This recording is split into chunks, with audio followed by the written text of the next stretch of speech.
Friends, गुरु गोविंद सिंह के life history के बारे में कहा जाता है। एक टर्म आता है पंच प्यारे, यानी जब वे एक बार अपने स्वॉर्ड को दिखाते हुए बोले कि इसे शीश चाहिए, तब पूरी महफिल में सन्नाटा छा गया था। लेकिन कुछ देर बाद एक व्यक्ति खड़ा हुआ जो अपना शीश देने के लिए तैयार था। फिर गुरु गोविंद सिंह जी उसे एक टेंट के अंदर ले गए और वहाँ से निकल के एक रक्त रंजित तलवार से लोगों के सामने आए और उस समय उन्होंने फिर एक शीश की मांग की।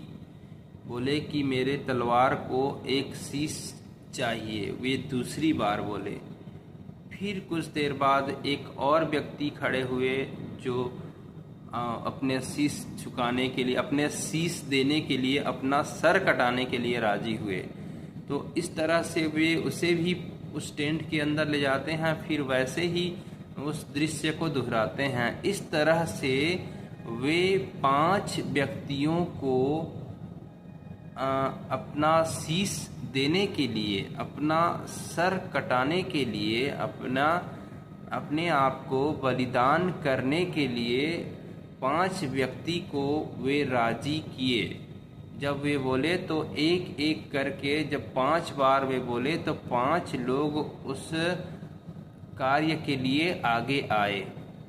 फिर अंत में जब 5 व्यक्ति को वो चुन चुके थे और अपने रक्त रंजित तलवार लोगों को दिखाते थे, तो उसके बाद वे लास्टली उस टेंट के अंदर जाते हैं और उन 5 व्यक्तियों को लेकर एक ही पोशाक में उन सभी को लेकर बाहर आते हैं।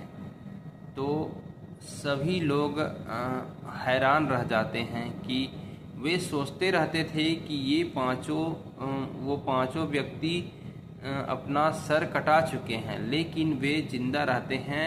और उस समय गुरु गोविंद सिंह जी उन 5 में अपनी वीरता, अपनी शूरता, यानी उसमें वो अदम्य साहस भर देते हैं जो उनमें था, और उन्हीं को वे पंच प्यारे नाम दिए और वे आगे जाकर उनके मिशन में उनके साथ रहे। Thank you friends.